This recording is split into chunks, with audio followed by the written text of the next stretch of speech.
Before we get started, I just want to give a quick heads up. This video explores some lesser-known corners of Warhammer 40,000 lore, mixing confirmed facts with thoughtful speculation and community theories. Nothing's set in stone, but everything's rooted in the universe we all love. And now here we go. In the vast expanse between Holy Terra and Venus, where the solar winds whisper secrets of ancient times, a solitary enigma drifts silently. A 30-kilometer sphere of black metallic in aspect megastructure, known only for its classification as Artefact 9-Kappa-Mu. Invisible to all but the naked eye, impervious to scans, and resistant to all forms of assault, it has remained an inscrutable presence since time immemorial. First documented in the earliest stellar charts of the Sol system, its origins predate the Imperium, possibly even the Dark Age of technology. The Adeptus Mechanicus, ever eager to unravel its mysteries, have long been confounded by its defiance of understanding. Attempts to breach its surface or decipher its purpose have yielded nothing but frustration and further intrigue. During the tumultuous era of the Horus heresy, the artifact served as a clandestine rendezvous point for traitors, only to be later assaulted by the steadfast forces of the Imperium. Yet, even amidst the chaos of war, the artifact remained untouched, its secrets unbroken. As we embark on this journey to explore the depths of Artefact 9-Kappa-Mu, we delve into a record woven with mystery, conflict, and the relentless pursuit of knowledge in a galaxy where ignorance is often a shield against madness. And yet, even in a galaxy that forgets more than it remembers, 9-Kappa-Mu is never truly ignored. Because someone is watching it. Not with augurs or auspex, or the prying logic of a tech priest cogitator, but with presence, with purpose, with silence so absolute, it begins to feel deliberate. Which brings us to the ones who lingered in its shadow, not to study, but to vanish. The first mistake is thinking it was ever just a relic. Most artifacts in the Imperium are catalogued, sanctified, and sealed away behind plasteel vaults and endless administratum seals. But 9-Kappa-Mu was never buried. It was placed, positioned, suspended exactly where it needed to be, like a silent guardian too large to comprehend. It doesn't drift, it holds. Locked in orbit between the throne world and Venus, fixed without explanation by forces no navigational array or gravitational model can account for. From the earliest Void expeditions, before the Unification Wars had even begun to bleed into the stars, it was there. Always visible to the unaided eye, but immune to the finest sensors the Dark Age of technology ever produced. Not cloaked, not hidden, simply outside of expectation. That's why the Alpha Legion came. Not out of curiosity, though theirs was endless, but because of what it wasn't. No signals, no psychic noise, no trace signatures of plasma, warp taint, or data patterns. And that silence was information. To Alpharius or Omegon, or whatever designation their Hydra head chain of command had decided to wear that cycle, the artifact was a blank slate, an impossible anomaly in a galaxy of screaming chaos and reactive data. A perfect stage for misdirection. They didn't just visit it, they used it. Multiple accounts, some traced from corrupted Vox archives on defunct lunar outposts, suggest the Alpha Legion established clandestine contact protocols at 9-Kappa-Mu during the early years of the heresy.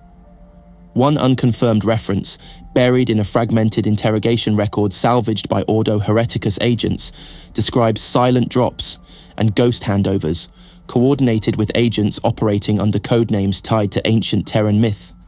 The implication?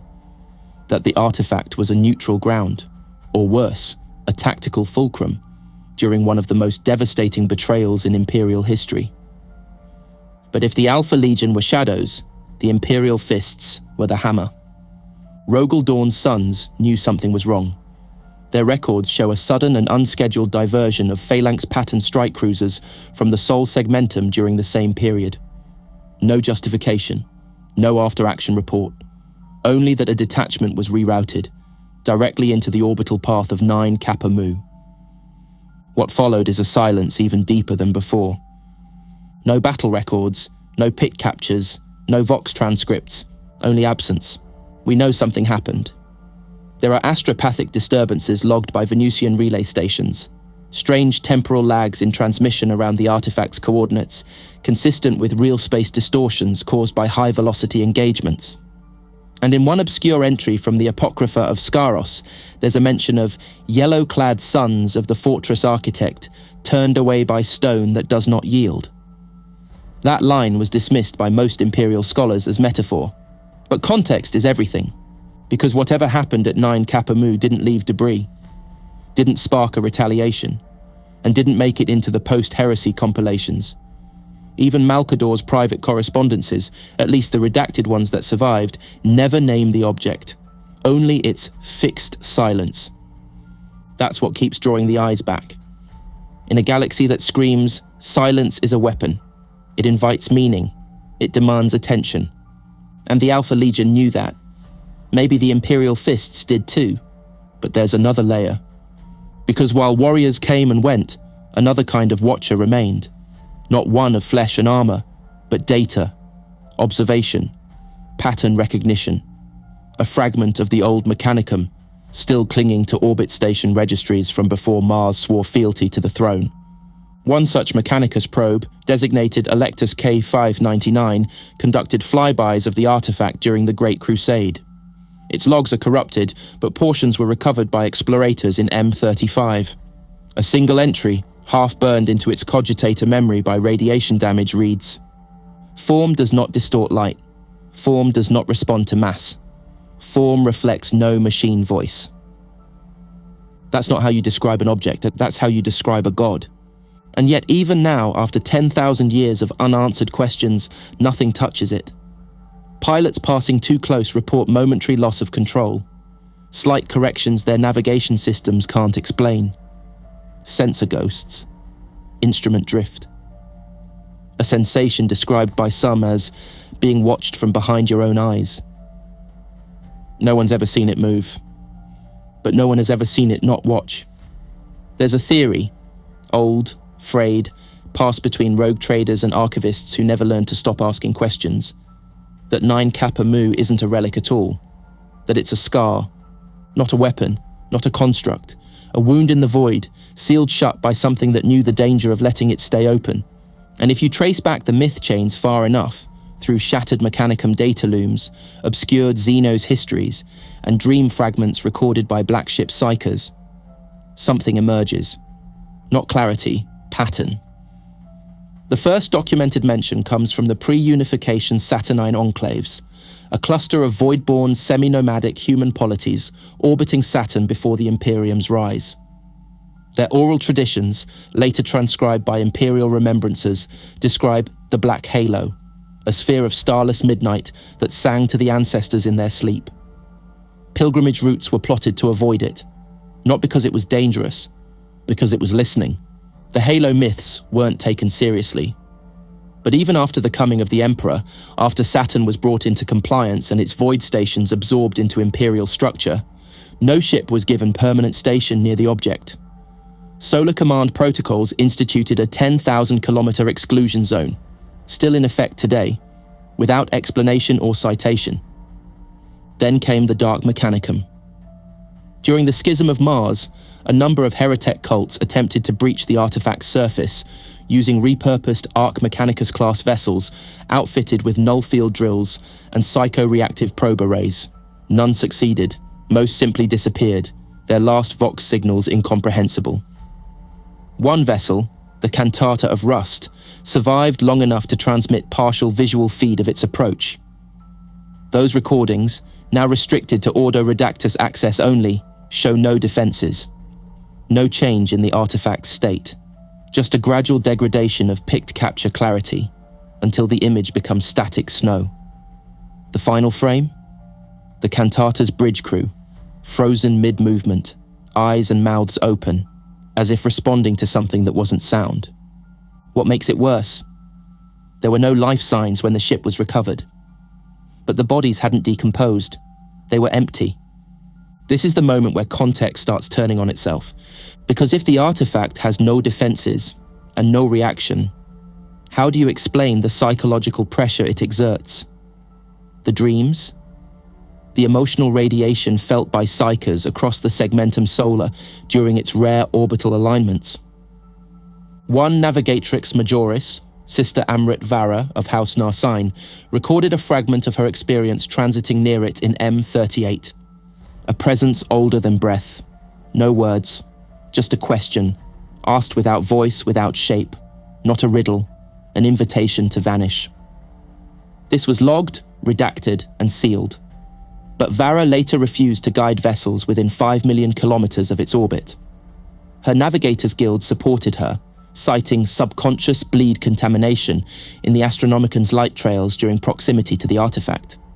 Even the Adeptus Custodes have referenced it, though never publicly. A declassified training archive titled Codex Obscura Segmenta, used internally to prepare SHIELD operatives for void-based deployments, includes a section on cognitive null zones. One line reads, "No reaction does not equal safety. Absence is not consent. Beware the Kappa-Mu effect." That's not casual language, that's procedural conditioning. What all this begins to imply is that 9-Kappa-Mu may not be a thing to understand, but a thing built to resist understanding. A black box reality test, a filter, a blind spot inserted into causality, not by time or decay, but by intent. And maybe that intent isn't human. One fringe theory, buried in xenoarchaeotechnological blacklists, proposes that the sphere is a leftover Necron containment vault, an isolated subdimensional null space used to seal off fragments of pre-war in heaven technology. But that fails to explain the psychic effects, the lack of response, and the total absence of Necron interest in the region. They do not guard it. They do not speak of it. They do not come. Others blame the Old Ones, or the Slan, or even remnants of the Men of Gold, the human apex constructs lost during the deep cataclysms of the Age of Strife. But again, theory without proof, pattern without cause. What can't be denied is this. It has always been there. It has never changed. And yet, somehow, every century, it becomes harder to ignore. Because maybe the artifact doesn't resist observation. Maybe it absorbs it. They didn't arrive in force. The Alpha Legion never does. What came instead were fractures, cells within cells, kill teams disguised as Chartist captains, data thieves wired with skin-embedded Vox scramblers, even full Astartes squads, surgically altered to pass as void miners, missionary escorts, or Munitorum agents. By the time any one authority even suspected a presence, it had already folded back into shadow. And at the center of that misdirection, 9-Kappa-Mu. The timing wasn't random. Their movements around the artifact coincided precisely with the onset of the heresy's second solar wave, when rebel elements began encroaching closer toward the core systems. Some have speculated that the Alpha Legion saw the artifact not as an objective, but as a variable, an unstable equation that could be turned into leverage.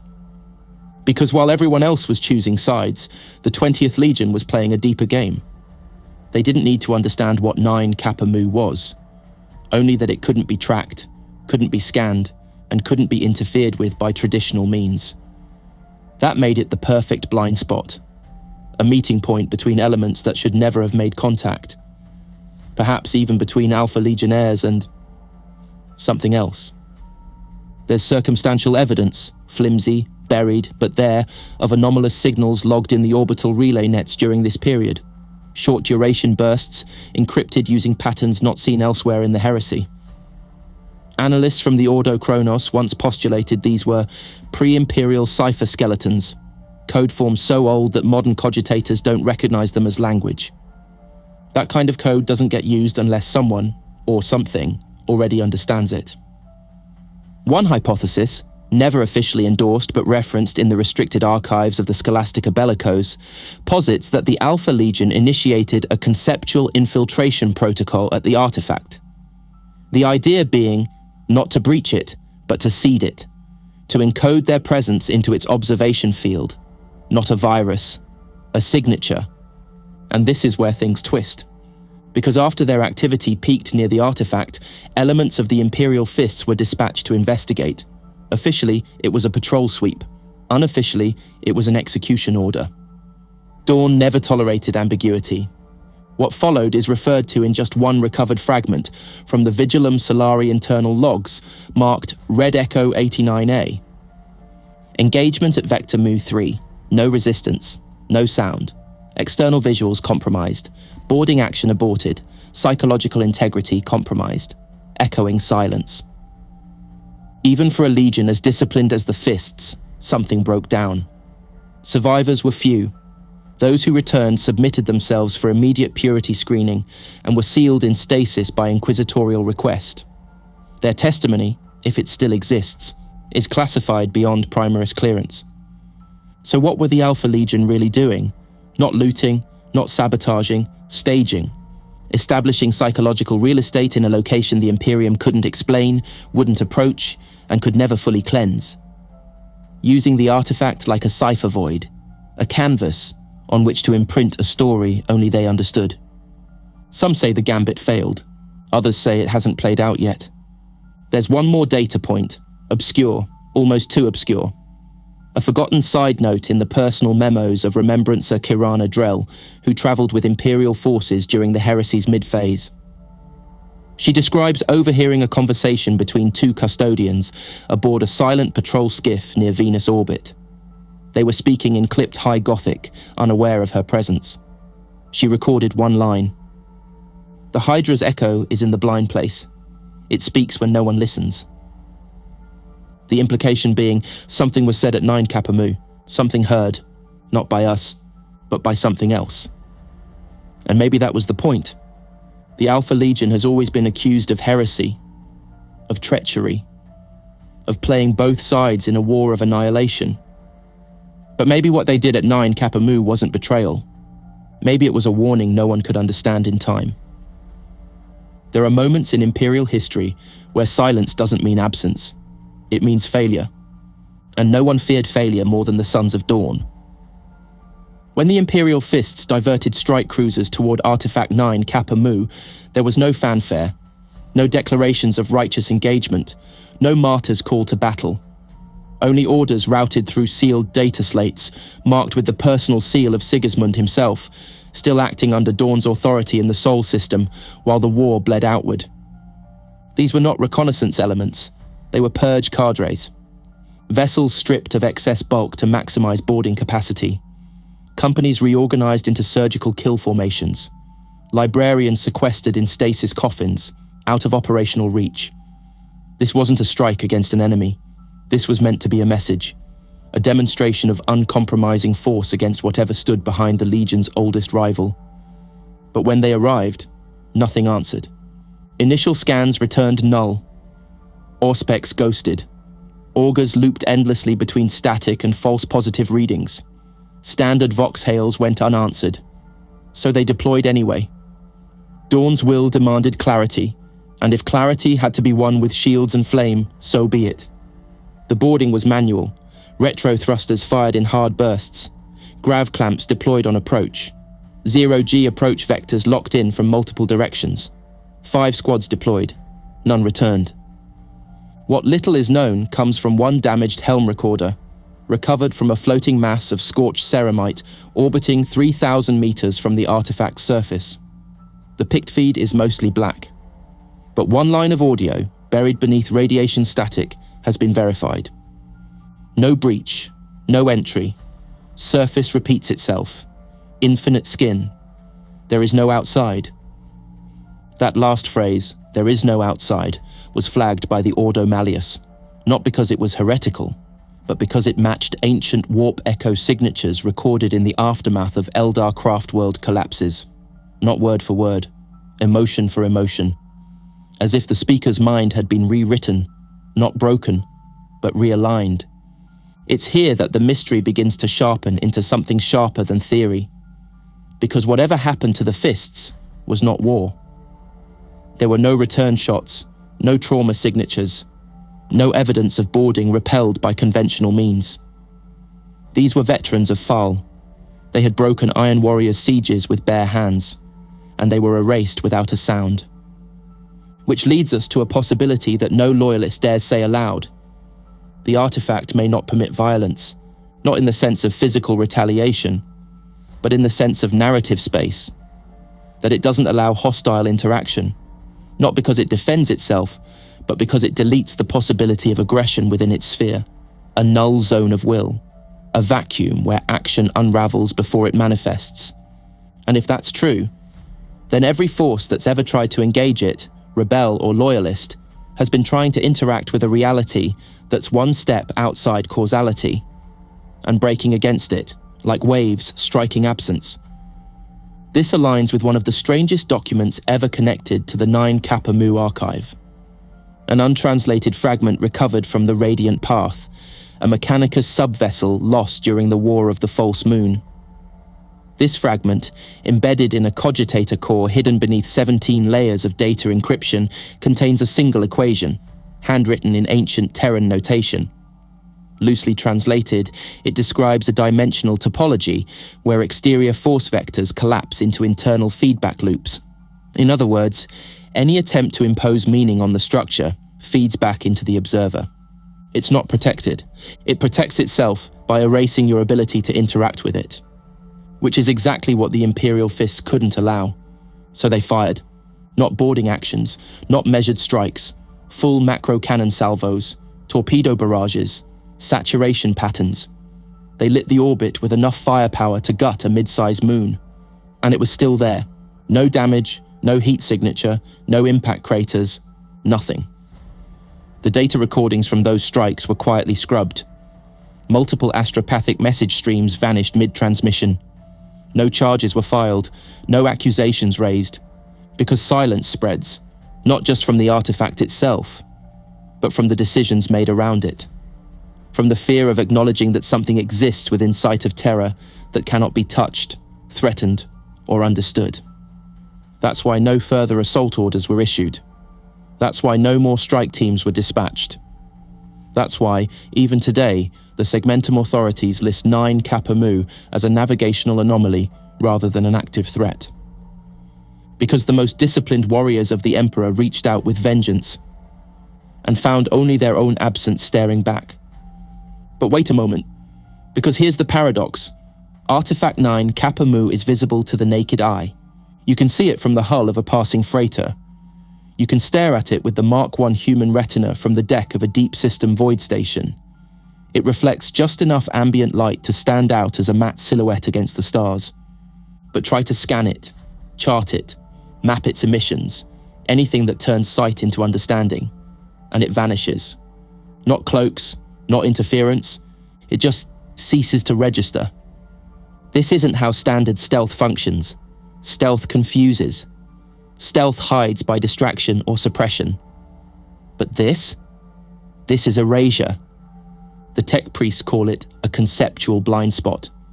Some Adeptus Astartes treat it as superstition, no different than machine spirits misbehaving under pressure. But to those who study it, the truth is colder, more precise. Because this is not a failure of machinery, it's a failure of perception. Multiple Mechanicus exploration attempts have tried embedding augur-laced servitors with dual redundancy pattern recognition, some even slaved to human cognitive shadow mirrors. The result was always the same: no readings, no silhouette, no heat. The servitor's cortex would fill with false data, loops of normal orbital drift as if the space were empty. No errors, no overloads, just the wrong answer. It wasn't until a rogue navigatrix experiment, never repeated, used a psychic tether to feel the artifact that something new emerged. Not contact, not shape, emotion. A sensation of being bypassed. As if the artifact had noticed the intrusion, noted it, and stepped aside. Not physically, existentially. The most credible theory, taken from the fragmentary logs of Archmagos Zerath Lucian during his brief tenure as Explorator General of Segmentum Solar, is that 9-Kappa-Mu operates on a phase plane not aligned with our own. Not the warp, not the material, something else. A tertiary state, a transpositional equilibrium where presence does not equate to mass. Lucian described it as a stone dropped between realities, too narrow to fall fully into either. He spent the last years of his life trying to devise a measurement method using gravitational ripple proxies and non-Euclidean parallax scans. Nothing worked. He eventually went silent, his final transmission ending with an incomplete phrase. "It sees me now." This isn't metaphor, this is function. The artifact resists identification not through active defense, but passive displacement. It allows visual recognition only on terms it defines. It presents itself as shape, but only until scrutiny demands interaction. Then it rewrites itself as absence.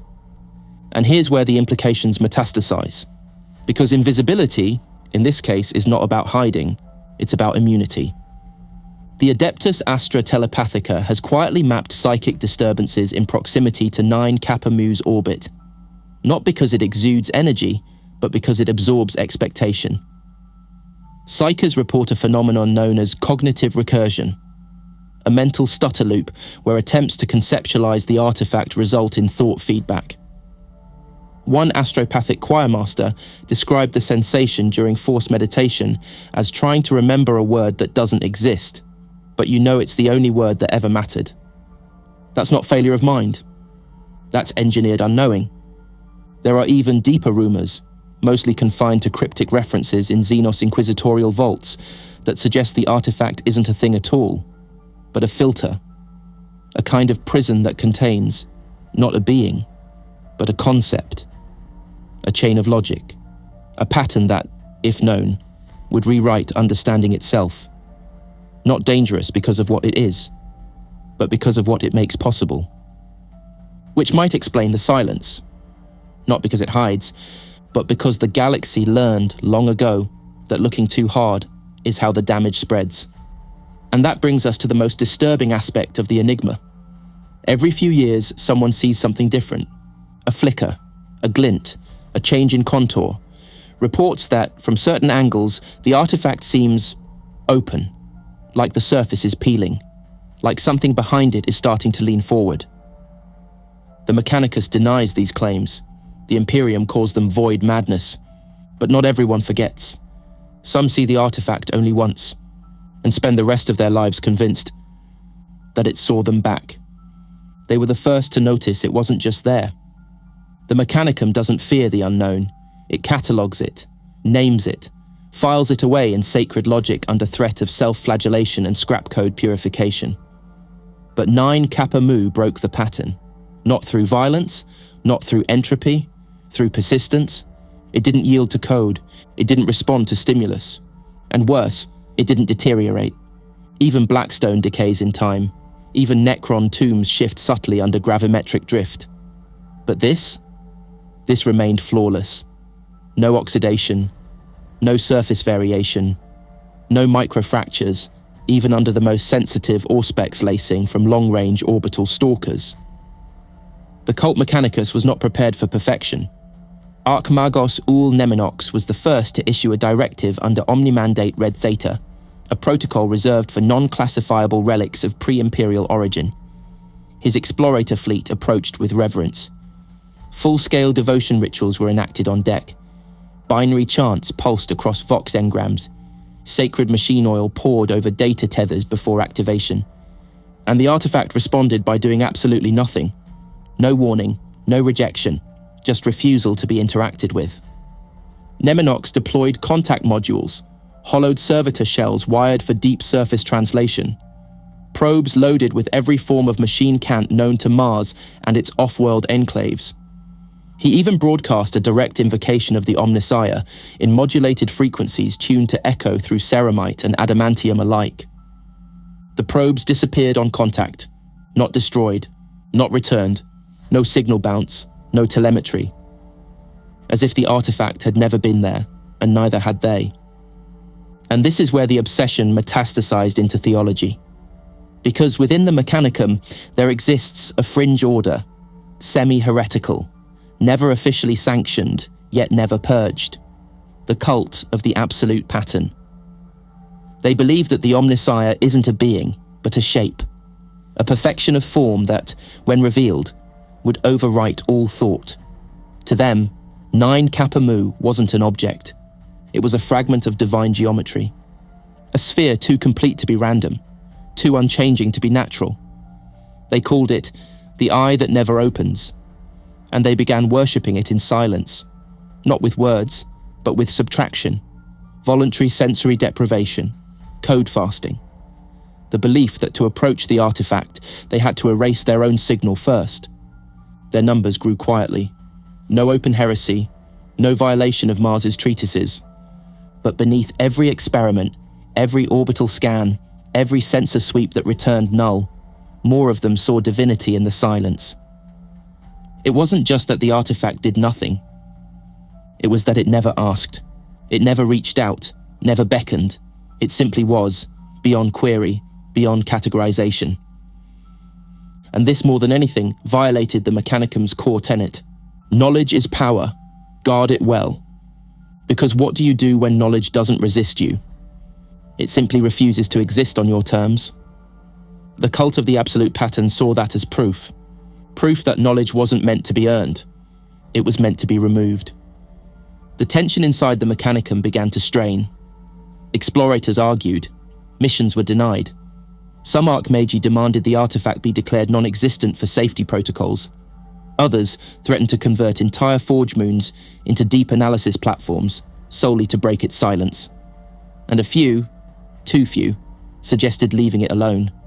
But no one really left it alone. Even now, across the data looms of the Red Planet, there are simulations running on ghost cogitators. Subroutines attempting to build a model of the artifact's internal structure based on nothing but the absence of return signal. And every time a simulation completes, it produces one of two results. A perfect sphere, or a void. Never both, never anything in between. This binary echo, repeated across thousands of simulations, is not seen as failure. It is seen as revelation, a sacred duality, presence and absence. The machine god made manifest not in complexity, but in refusal. And yet the warnings remain, because one pattern does repeat. Every Magos who dives too deeply into the artifact's simulation matrices stops responding, not dead, not deleted, just still, frozen in place, in thought, in output, no brain decay, no memory corruption, only silence. Like something else finished the calculations before they could, like the machine spirit in the artifact was watching them compute. This is where we leave the path. The edges of sanctioned knowledge end here, right where speculation begins to breathe on its own. And what follows isn't clean, it isn't comfortable, but it is necessary. Because every attempt to understand 9-Kappa-Mu has failed the same way. Too much certainty, too little doubt. So let's take them one at a time. The first theory, the most enduring, and perhaps the most deceptively safe, is that 9-Kappa-Mu is a remnant of the dark age of technology, a defense node, a failsafe, a construct designed to endure when all others fall, its resistance to detection and tampering, built in, a precaution against the very kinds of failures that ended the Golden Age. This explanation is comfortable. It implies authorship. It implies function. It implies that, at some point in human history, we made this, and now we've forgotten how. But the theory collapses under scrutiny. Dark Age technology, no matter how advanced, leaves echoes, data signatures, material residue, design motifs. The artifact leaves none. Its surface doesn't register as any known alloy. It doesn't even reflect scans properly, only casting shadows that don't conform to expected physics. And that's when the deeper theories begin. Some believe the artifact is not of human origin at all, but instead precedes the war in heaven. That it is a surviving relic of a cosmic architecture imposed by the old ones, or something even older, meant to stabilize a region of space now turned volatile. If true, then the artifact is not a tool. It's a lock, or a warning. But this only leads to another problem. If it's a containment device, then what's it holding back? This is where the theories turn darker. One fringe hypothesis, whispered in only the most secure inquisitorial vaults, posits that the sphere is not a relic, but a whole. a precise, artificial absence in the structure of reality. Not an object, but a fixed tear, wrapped in a conceptual skin designed to remain unnoticed. According to this theory, the reason it cannot be scanned or touched is because it doesn't exist in any conventional sense. It's not a presence in space, but the absence of reality within space. A localized void pocket sealed at the edge of what the human mind can safely process. And if you believe that, then you have to ask, who sealed it? There are records, fragmentary, redacted, incomplete, that hint at pre-imperial psychic orders tasked with maintaining psychic nodes across the Sol system. These nodes were supposedly established to anchor human consciousness to stable warp geometry during early warp drive experimentation. Most of them have long since collapsed or been built over, but one is still listed as location unknown. Coordinates lost in a data purge ordered directly by the sigillite. The dates match the first documented orbit fix of 9-Kappa-Mu. Coincidence? Another theory suggests the sphere is a signal, not a message, but a beacon. Not broadcasting to us, but to something else. Something that hasn't answered yet. Or worse, already has. A few radical Adepta Astronomica theorists, operating under the protection of rogue sub-factions within the Navis Nobilitae, have mapped fluctuations in the Astronomican's radius with minor perturbations in the artifact's orbital telemetry. Correlation, not causation, but the implication is chilling. If the Astronomican is the Emperor's light, then what is casting this shadow? The most blasphemous theory, sealed in the most heretical databanks, accessible only by the highest ordo minds under pain of immediate mind wipe, is that the artifact is not a threat. It's a solution, a mechanism left behind not to destroy, but to contain. And not just one thing, but everything. A philosophical machine designed to trap knowledge, silence violence, and absorb observation until only stillness remains. A cosmic sponge for entropy. And that, left unchecked, it may one day expand. Not through movement, but through recognition. Every time it is seen, studied, recorded, remembered, it grows, not in mass, in influence, in metaphor, in conceptual reach. This is why some believe the Alpha Legion used it, why the Imperial Fists failed against it, why the Mechanicum obsesses over it, and why the Inquisition refuses to even name it publicly. Because 9-Kappa-Mu may not be a thing at all. It may be a story that tells itself through others, and the more it's told, the more it becomes real. No one speaks of it officially, not the High Lords, not the Ordo Malleus, not even the ancient, ageless custodians that patrol the Sol system with silent vigilance. Artefact 9. Kappa-Mu is never listed on strategic threat indexes, never marked on navigational charts. It's the ghost of gravity, present, acknowledged, and unnamed. But that silence has weight. Its legacy exists in the shapes institutions have bent themselves around.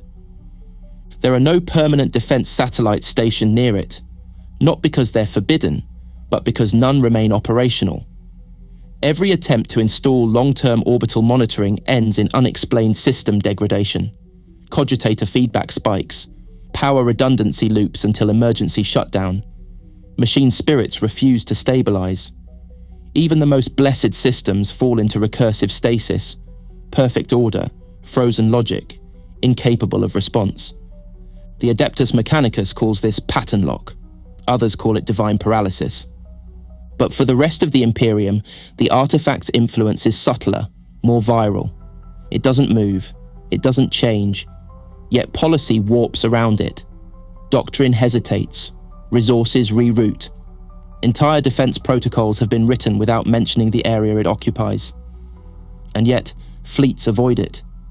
Administratum routes bend around it. Civilian traffic is warned of gravitational turbulence in its orbital sector, a lie so routine, no one questions it anymore. And that's the first legacy, avoidance. But there's another. Within certain rare vaults, Psyker isolation archives, inquisitorial black libraries, and specific Mechanicum memory crypts, there are repeating notations. Patterns of disappearance, patterns of recurrence, references to individuals who encountered the artifact and left changed. One pattern, catalogued over 9 millennia, involves obsession.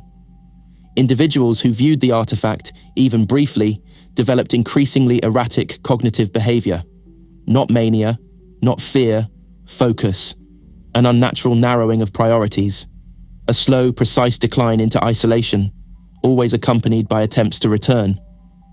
They all want to see it again, even when forbidden, even when reassigned. Some went so far as to hijack vessels, falsify charts, or bribe rogue traders to re-enter restricted sectors. And when they did, they never came back.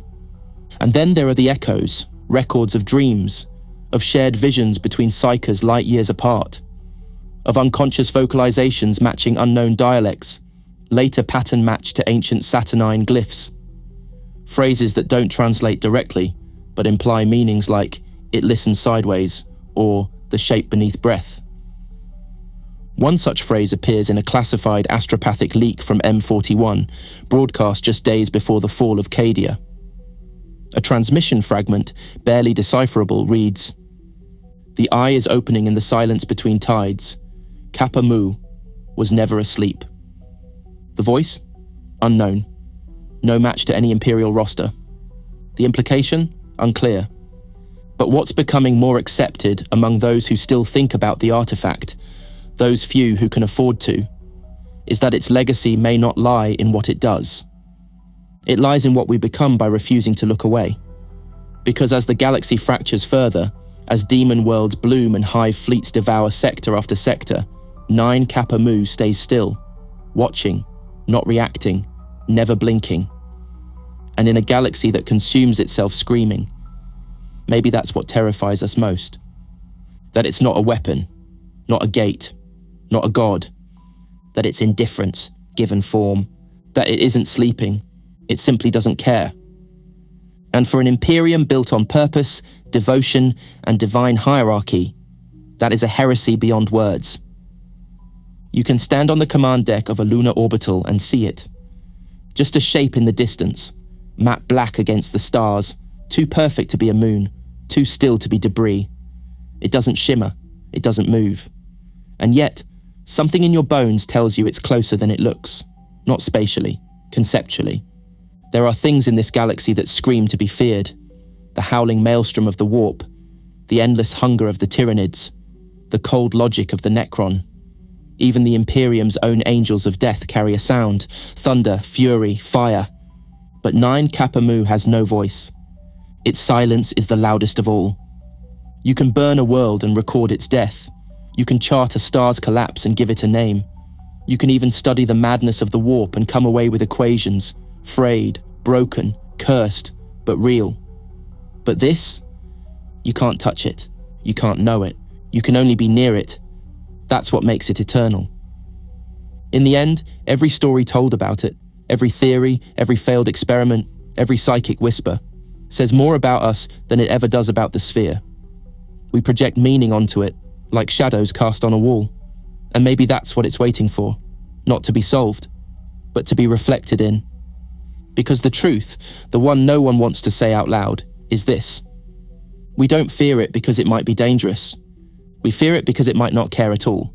Because in a universe ruled by cause and effect, by divine will and demonic purpose, by chaos and control, 9-Kappa-Mu does none of it.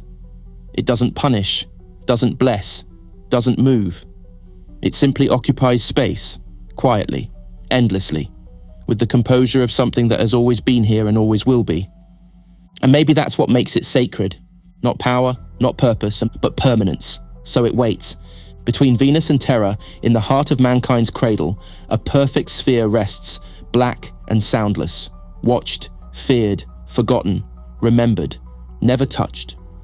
There are no banners flying in its shadow, no prayers echoing in its orbit, no legends etched in honor of its name. But still, it remains. Not as a warning, not as a relic, just a presence. One day, perhaps, someone will unlock it. Speak the right word, think the correct pattern, look at it the right way, and maybe then, the silence will break. The skin will peel. The void behind the form will whisper something no one wants to hear. Or maybe not. Maybe we were never meant to understand it. Maybe we were only meant to live beside it, like ants crawling past a monument built by giants long dead. Or not dead at all, just waiting to remember what they buried. Either way, the sphere watches, and it is watching still.